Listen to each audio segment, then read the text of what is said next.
Hello, everybody. Sumant, thank you for being here with us at Climate Week, and thank you everyone in the audience for being here for our first ever Bloomberg Green Climate Week event. So just by way of quick background, for people who don't follow India's renewable giants, ReNew is about 15 years old, and Sumant is the co-founder, the second biggest renewable company in India. True. Yeah. And it listed on the NASDAQ, $3 billion market cap, and growing really fast, like 20% growth since last year, is that right? That's right. So I wanted to start with just some big picture on the world of renewables. I think probably everyone here knows that China is in a class by itself, with as much renewables built in the first 6 months of this year as pretty much like everyone else combined. But it's probably a little more surprising to look at who's in second and third place on that list. So, India is in second place globally for the first 6 months of this year with 24 gigawatts of newly built solar panels. That's up by nearly half from last year. And then just behind that is the United States at 21 gigawatts, even with the dramatic turnabout under President Trump. So I guess I wanted to ask you, is building renewables in India more like building renewables in China or more like what it's like in the US right now? Thank you so much for having me, first of all. Look, it's terrific to be here around Climate Week because there's just so much going on at the same time.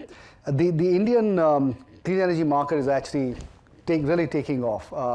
Last year, we added about 30 gigawatts of total solar capacity, and with wind, it was about 45 gigawatts.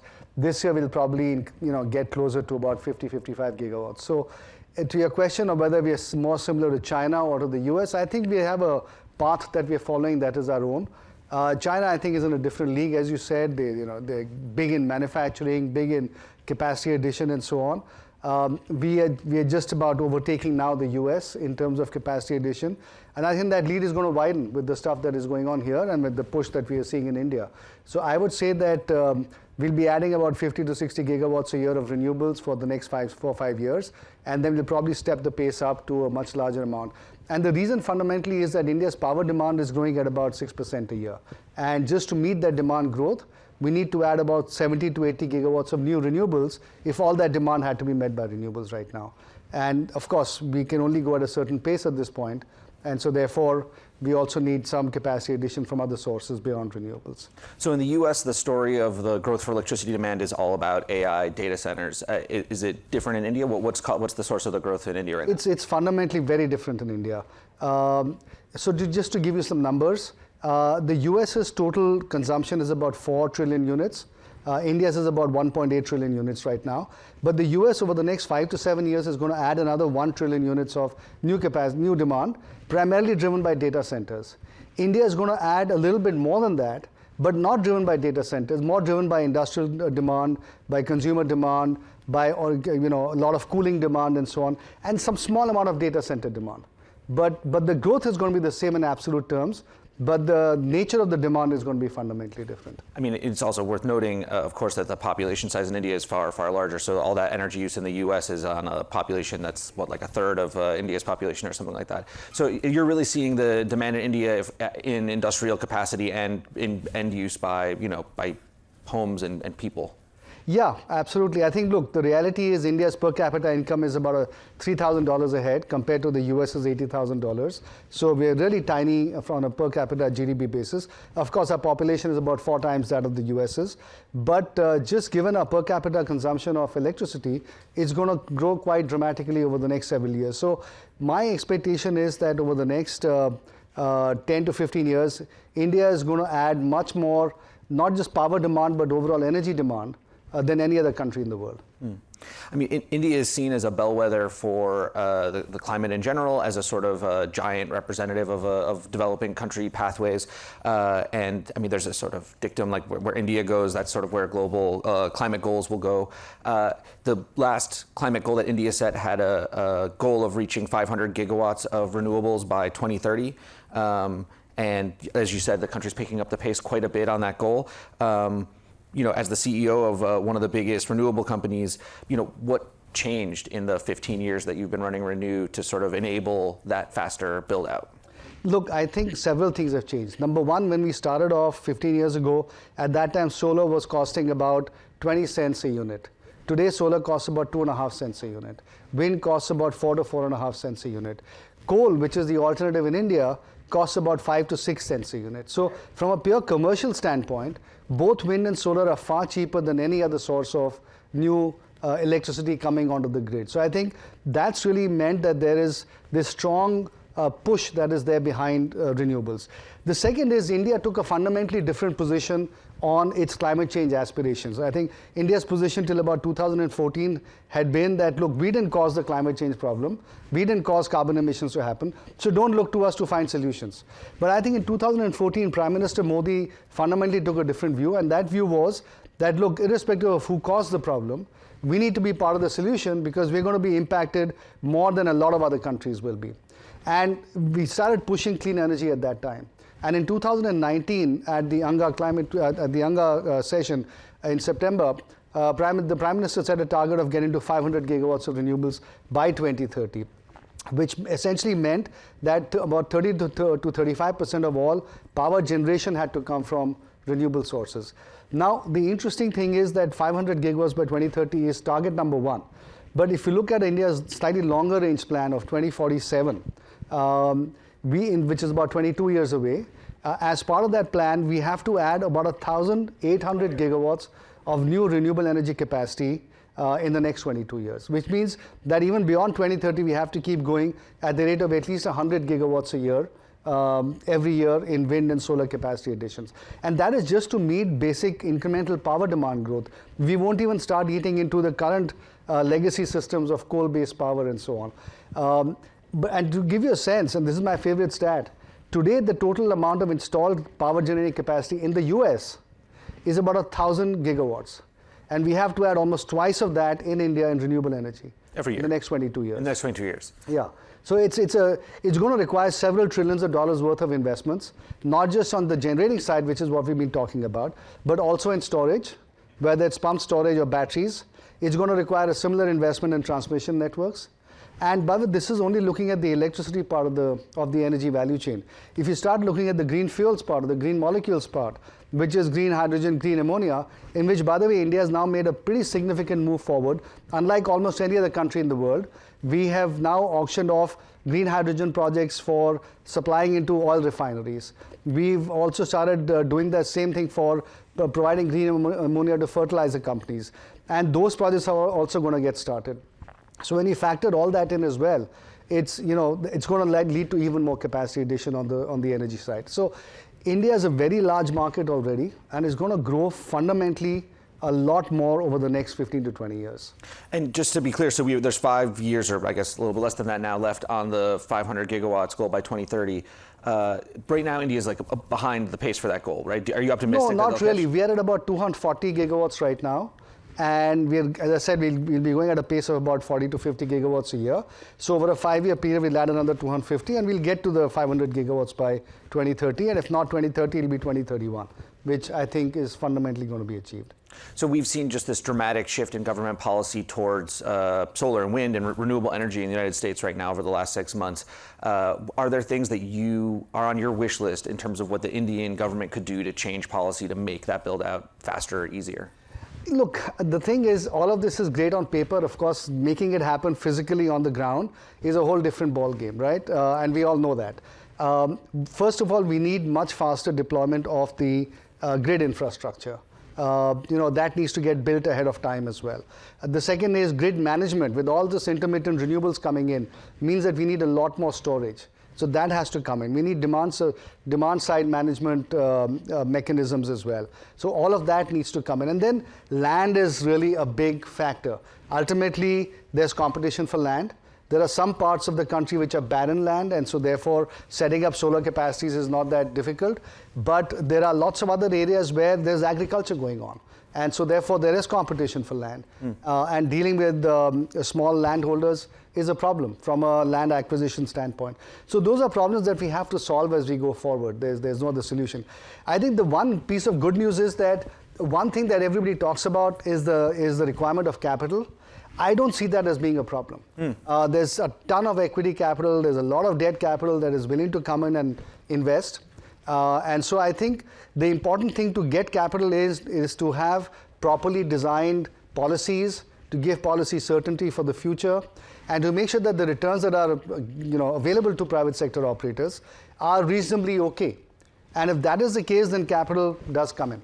So, I mean, that's been one of the big storylines around COP every year, the difficulty for developing countries in accessing capital. So you're saying it's in this era, it's not so much a problem anymore? Well, India's rating is BBB, so I think we are still investment grade, we can still get capital in. I think the issue is really for a lot of other smaller emerging market countries, especially in the African continent, where your grids are fragmented, where demand is small, where the political system is what it is, and sometimes your ratings are, the credit enhancement has to be there to get capital to come in. But at least as far as India is concerned, we don't see that problem. So speaking of COP, I mean, you were telling me backstage that you're undecided now on whether you're going to be going to Brazil, but I know you're someone who follows COP closely and has been over the years. And so as someone who pays close attention to this stuff, I was wondering what you made of China's new climate goals yesterday. Particularly, there was the target to increase their wind and solar capacity by what seems like a very modest 6 times compared to 2020 levels. I mean, that seems like a layup that they'll for sure get. So what did you make of China's announcement?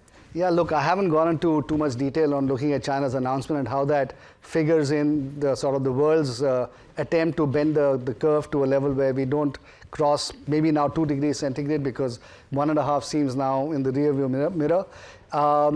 My sense is that what China is doing is actually quite incredible. I think the amount of capacity they're adding is just unbelievable.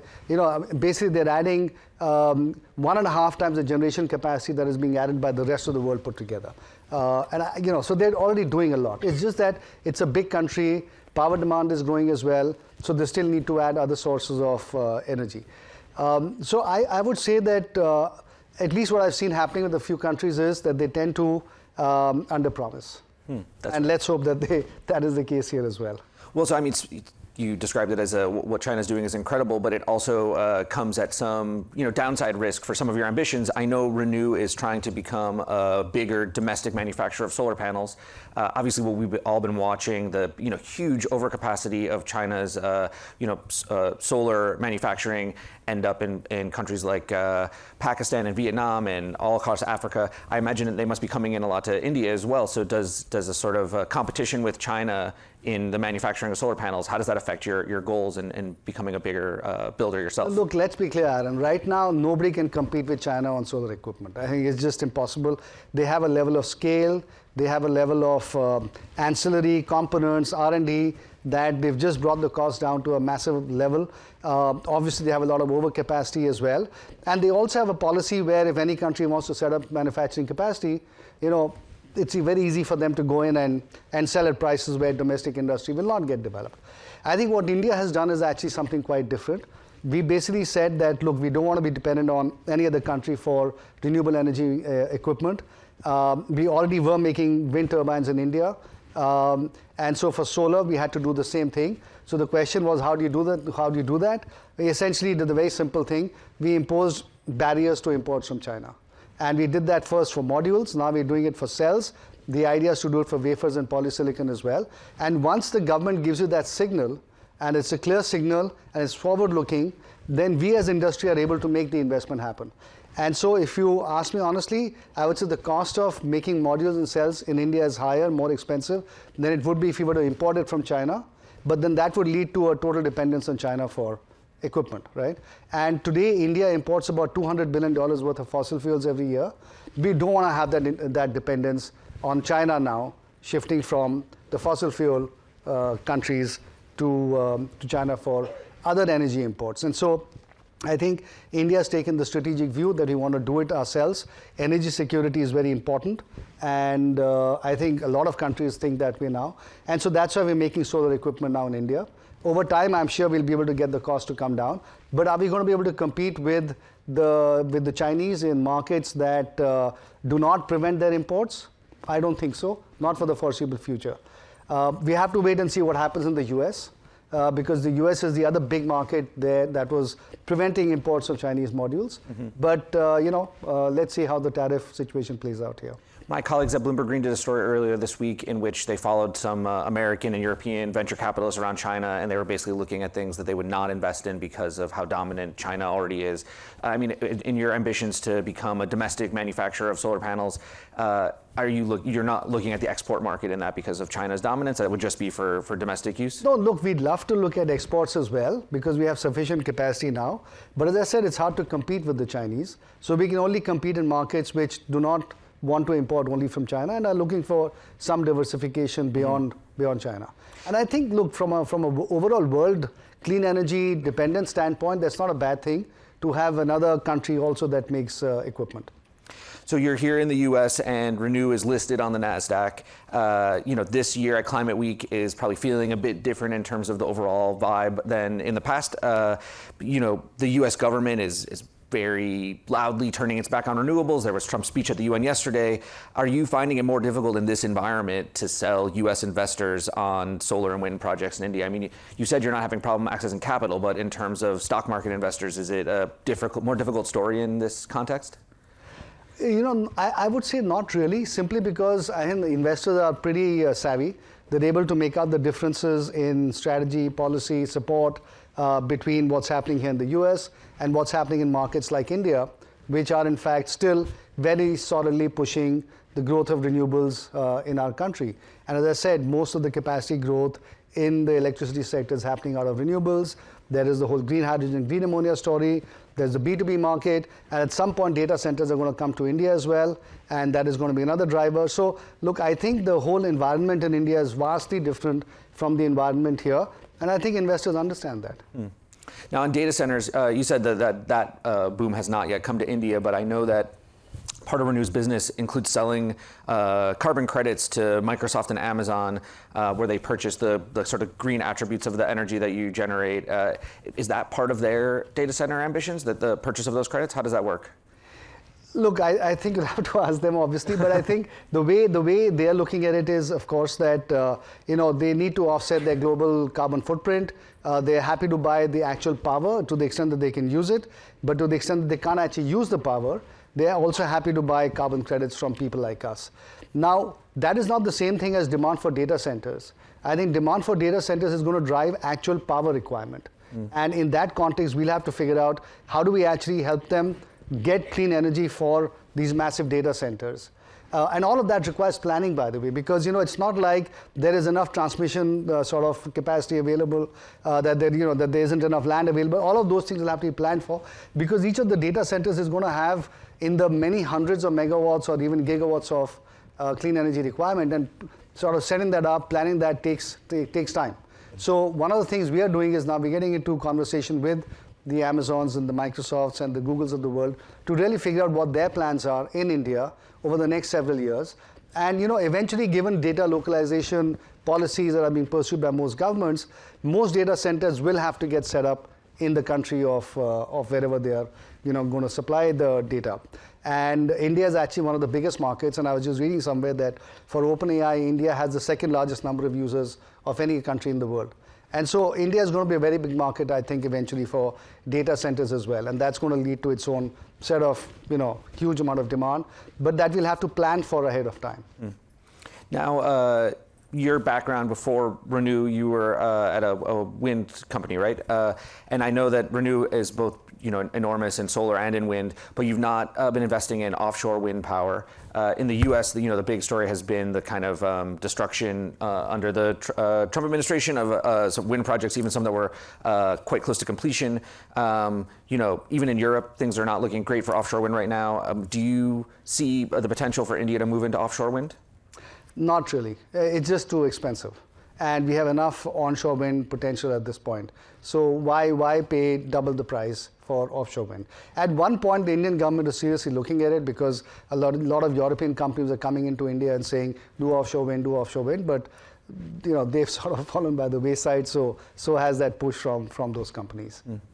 Now, we just have about a minute and a half left. Again, I sort of want to spin forward and look to next month, or almost next month. It's 5 weeks from now's gathering in Belém, and the events that will happen in Brazil.